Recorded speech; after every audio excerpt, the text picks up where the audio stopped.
Super Docteur, c'est le podcast des médecins généralistes. Un contenu court et pratique chaque semaine pour tous les médecins.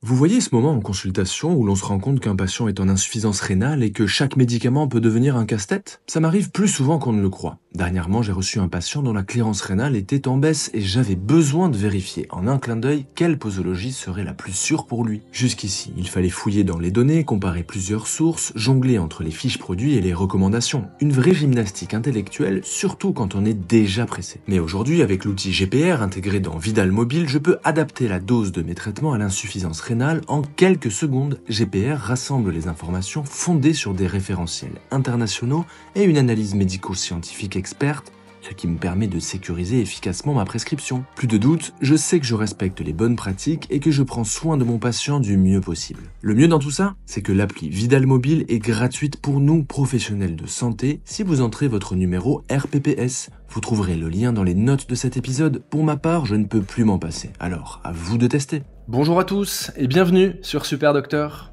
Si je vous dis un grain de raisin, une bille ou une cacahuète, peut-être que certains médecins d'entre vous, à l'esprit professionnellement déformé, penseront à l'inhalation de ces corps étrangers qui font parfois fausse route vers la trachée. Que se passe-t-il vraiment quand ces petits objets décident de prendre le mauvais chemin et de s'aventurer dans nos voies respiratoires? Que doit-on faire pour sauver la vie de la personne qui s'étouffe sous nos yeux? C'est une véritable urgence médicale qui peut arriver à n'importe qui, à n'importe quel moment. Mais pas de panique, parce que j'ai avec moi aujourd'hui un invité de marque pour nous éclairer sur le sujet.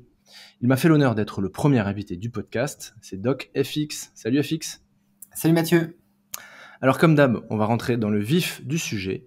Est-ce que tu peux m'expliquer comment on identifie rapidement une personne qui s'étouffe? Alors souvent il y a un contexte alimentaire quand même, hein. On est à table et il va y avoir un événement qui est souvent brutal, souvent une gêne respiratoire. La personne va commencer à se mettre à tousser, donc une quinte de toux. Et puis rapidement, associé à une agitation, hein, c'est que la personne, si elle est assise, elle va commencer à se mettre debout, à s'agiter. C'est un événement qui est à chaque fois brutal, hein. C'est pas la toux chronique du BPCO ou matinal. C'est il y a une sensation de malaise rapidement qui s'installe et la personne, elle sent qu'elle a du mal à respirer, voire qu'elle étouffe, voire qu'elle ne peut plus respirer, et elle va tout faire en fait pour vous le faire comprendre. Et c'est là où on va au final distinguer deux situations, l'obstruction partielle et l'obstruction totale. Et la différence entre les deux, c'est que sur une obstruction partielle, donc le corps étranger est dans une des deux bronches souches, donc ça veut dire que ça ventile mais partiellement, ou éventuellement dans la trachée, mais de sorte que le corps étranger laisse quand même passer un petit peu l'oxygène, donc ça ventile mais pas énormément. Donc il y a une gêne, et donc là ça va déclencher un réflexe de toux, donc la personne va se mettre à tousser de façon très importante, ou l'obstruction totale, et cette fois-ci on a l'oxygène, donc l'air qui ne passe plus du tout, et là il n'y a aucun son qui sort de la gorge de la personne. Donc là, la personne, elle va tout faire pour vous expliquer que le corps étranger coince, et deux réflexes, elle va mettre les mains autour du cou et ouvrir la bouche en grand parce qu'elle va rechercher de l'air. Et par contre, là, vous n'aurez aucune toux, et ce qui permet vraiment d'être un élément inquiétant et d'alerter en fait sur la situation. Ok, alors quand on constate ça, qu'est-ce qu'il faut faire? Alors, sur l'obstruction partielle, lorsque la personne tousse, il y a, entre guillemets, pas d'urgence. C'est-à-dire qu'il faut surveiller que la personne continue à ventiler. Donc, il va falloir probablement quand même qu'elle aille à l'hôpital, parce que le corps étranger, il est assez bas. C'est rare qu'il soit expulsé tout seul, et que la plupart du temps, il faut aller le rechercher par une fibroscopie bronchique. Donc, souvent, nous, aux urgences, c'est les pneumos qui le font. Ils viennent avec un fibroscope et ils vont aller rechercher avec une caméra et une pince ce corps étranger. Et en attendant, il faut laisser la personne assise, surveiller qu'elle continue à tousser, éventuellement la rassurer au maximum, parce que c'est une situation qui est assez anxiogène. Et on peut avoir l'envie ou le réflexe de taper et de mettre des claques dans le dos, alors qu'il faut éviter, parce qu'au contraire, on peut déplacer ce corps étranger. Dans une obstruction partielle, cliniquement, les gens sont plutôt pas mal. Ils peuvent continuer à parler, ils peuvent tousser, ils peuvent être... Alors, oui, ils peuvent être pas mal, mais des fois, ils peuvent être mal aussi, hein. Ils peuvent vraiment avoir des grosses quintes de toux, à tel point qu'ils sont presque cyanosés, avec une toux qui est très importante, et ça peut être très anxiogène, et on a envie de faire quelque chose. Et surtout, vous êtes à côté, il y a les proches qui disent mais t'es docteur, fais quelque chose. J'imagine que c'est une situation qui est anxiogène aussi, alors que tant que la personne vraiment continue à tousser, il faut la rassurer, parce que ça veut dire qu'il y a de l'air qui passe encore. Donc si la personne tousse, on la laisse faire? Oui. Ok. Et si elle ne tousse pas, donc j'imagine que l'obstruction est complète, qu'est-ce qu'il faut faire? Et donc là, c'est la situation gravissime, parce que là, le risque, c'est de assez rapidement faire un arrêt cardio-respiratoire par manque d'oxygène, donc un arrêt respiratoire. Et donc là, il va falloir rapidement réussir à éjecter le corps étranger avant même, enfin, quelqu'un peut appeler les secours, mais si on est tout seul, avant même d'appeler les secours, avant même d'appeler le 15, il faut quand même tenter ces gestes tout de suite. Et le premier geste, c'est les claques dans le dos. C'est d'aller mettre de façon vigoureuse des claques fortes entre les deux omoplates, très très fortes même. Il faut vraiment, faut pas avoir peur d'aller trop fort. L'objectif, c'est d'aller déclencher un réflexe de tout et qu'en tapant fort, donc de réussir à déclencher ce réflexe et après, dans un deuxième temps, d'éjecter le corps étranger. Donc ça, on peut le faire une fois, deux fois. Éventuellement, on peut aller jusqu'à 5. Et si au-delà de 5, il n'y a toujours pas de réaction, et ben dans ce cas-là, on alterne, on passe avec la fameuse méthode de Heimlich qu'on voit, on a déjà vu dans les films, où on va se mettre derrière la personne et avec les deux mains au niveau du creux épigastrique, d'aller enfoncer les mains dans le creux épigastrique et de soulever vers le diaphragme pour aller faire un effet piston et éjecter le corps étranger. Et on peut aller jusqu'à 5 fois également.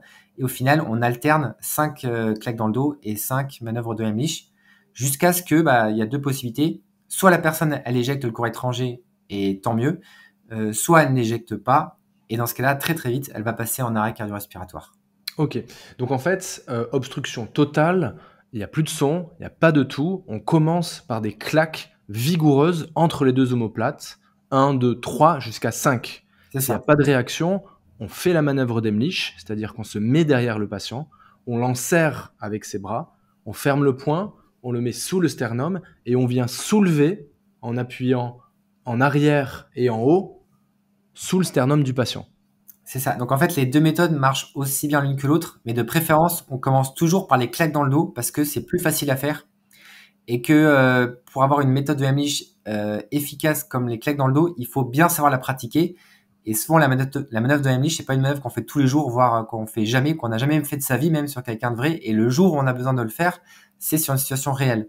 Donc c'est pour ça que on privilégie vraiment les claques dans le dos qui sont plus efficaces car beaucoup plus simples et aussi un peu moins traumatisantes pour les gens. D'accord. Donc si les claques marchent pas, on passe à la manœuvre d'Heimlich et puis on peut alterner comme ça Il les faut deux méthodes. alterner, ouais. Alors jusqu'à quand on fait ça? Parce que j'imagine qu'à un moment, il va y avoir un arrêt cardio-respiratoire par manque d'oxygène. Quand est-ce qu'on décide de débuter une réanimation cardio-pulmonaire? Lorsque la personne perd connaissance. À partir du moment où, de toute façon, il y a une perte de connaissance, ça veut dire que c'est une perte de connaissance liée au manque d'oxygène. Donc, on est en début d'arrêt cardio-respiratoire, en fait. Donc, à Ok. partir du moment où la personne, si elle est assise, elle s'effondre par terre ou qu'il n'y a plus de réaction ou que, voilà, et qu'il n'y a plus de simulation, là, ça sert plus à rien d'essayer de lui faire des manœuvres de Heimlich allongé par terre ou des claques dans le dos allongé par terre. Là, il faut, si c'est pas déjà fait, il faut appeler le 15 et puis débuter le massage cardiaque le plus tôt possible. Alors, est-ce que tu peux m'expliquer comment on fait si c'est une femme enceinte ou un patient obèse, par exemple? Ah oui, alors ça, c'est la petite particularité, c'est que, alors tu voulais dire pour la méthode de Heimlich, je suppose, parce que, en effet, c'est difficile d'aller comprimer au niveau du creux épigastrique. Donc là, on va les comprimer directement sur le sternum, en encerclant de la même façon la personne, en se mettant derrière, et puis en mettant nos bras sous ses aisselles et de venir l'encercler et aller faire une manœuvre de compression au niveau du sternum. Mais c'est sûr que c'est quand même moins efficace que la méthode classique en épigastre, mais c'est ça ou rien en fait. Donc, Et donc ça marche aussi chez les gens obèses? oui, c'est la même façon, c'est exactement la même chose. D'accord. Et chez les enfants? Alors chez les enfants, c'est le même scénario. C'est 5 claques dans le dos et 5 manœuvres de Heimlich. C'est fait de la même façon pour que ça soit le plus simple possible. Parce que dans l'urgence, les gens ne savent jamais. Dans l'urgence, on se souvient plus comment faire. Donc c'est vraiment simplifié au maximum pour que lorsqu'on a besoin, on est le plus efficace possible. Est-ce qu'il y a des risques à réaliser la manœuvre d'Heimlich? Après, les risques, éventuellement, ils peuvent être traumatiques dans le sens où des fois, oui, il peut y avoir des contusions abdominales ou pire, éventuellement une fracture costale si c'est vraiment très violent, mais bon, c'est toujours moins grave qu'un arrêt cardio-respiratoire. Faut pas se poser la question, quoi. Il faut y aller. Oui. Alors, qu'est-ce qu'on fait si on est seul et qu'on s'étouffe? S'il y a personne pour nous faire la manœuvre d'Heimlich ou nous mettre des claques? Alors, bonne question. C'est une question qu'on pose souvent et il n'y a pas de vraie réponse actuellement. C'est-à-dire qu'on peut pas faire d'études comme en médecine où on étudie sur 300, 500 personnes. Là, c'est que des retours d'expérience, on va dire, sur des gens qui ont survécu en faisant différents types de manœuvres. Et l'objectif, c'est d'essayer de reproduire au final un petit peu ces manœuvres-là, parce qu'au final, on peut pas, on sent qu'on va étouffer, mais on peut pas appeler. C'est compliqué. Ou le temps qu'on envoie un SMS, on aura déjà perdu connaissance. Donc les deux choses qui ont déjà les retours d'expérience un peu, c'est pour reproduire les claques dans le dos, c'est d'aller se taper violemment le dos contre un mur pour essayer de se déclencher un réflexe de tout. Donc ça paraît totalement improbable, mais bon, de se dire que en gros c'est ça ou c'est rien si on est tout seul. Donc voilà. Et la deuxième situation, pour la manœuvre de Heimlich, c'est d'aller se mettre contre un coin de table ou contre un coin de chaise au niveau du creux épigastrique pour essayer de reproduire cette manœuvre de Heimlich. Waouh. Donc ça paraît ultra violent et ultra difficile à faire, mais c'est difficile de s'imaginer dans la situation, mais de se dire qu'on est tout seul et on sait très bien que si on fait rien dans les 2 minutes, on est mort, quoi. Donc si par bonheur, la victime que l'on voit sous nos yeux arrive à tousser le corps étranger, est-ce qu'il y a des étapes à suivre pour favoriser une ventilation, ou alors est-ce qu'il faut le laisser faire ? De toute façon, après quelqu'un qui a éjecté un corps étranger, la respiration va être assez rapide, puis va se ralentir progressivement. Après, c'est bien sûr de rassurer la personne, de dire ça y est, ça va mieux, allez respirer tranquillement, de rassurer la personne. Et puis après, bien sûr, si on a un stéthoscope, c'est de faire une auscultation pulmonaire, d'aller regarder quand même si on peut au fond de la gorge, voir s'il n'y a pas de lésions traumatiques visibles comme ça. Et puis après, en fonction du corps étranger et de la lésion, faut voir s'il y a besoin d'une petite surveillance à l'hôpital ou pas. Donc, quitte à en discuter avec le médecin du SAMU si besoin. En fonction du corps étranger. Voilà. Écoute, c'était super clair comme d'habitude, je te remercie infiniment. On te retrouve toujours donc sur Instagram, sur YouTube, c'est DocFX, tu fais des super vidéos de vulgarisation, plutôt destinées grand public, je crois. Hein. Oui, c'est ça, c'est vraiment destiné au grand public, l'objectif c'est d'avoir des informations claires pour le grand public. En tout cas, un grand merci, et puis tu reviens quand tu veux, FX. Merci Mathieu. Salut. Salut. J'espère que cet épisode t'a plu. Si c'est le cas, pense à t'abonner pour ne rater aucun épisode. Si tu veux me laisser une note de 5 étoiles sur ton application, ça m'aiderait aussi beaucoup. Tu peux également rejoindre la newsletter afin de recevoir une fois par mois un mail dans lequel je te transmets plein de contenu pour la médecine générale.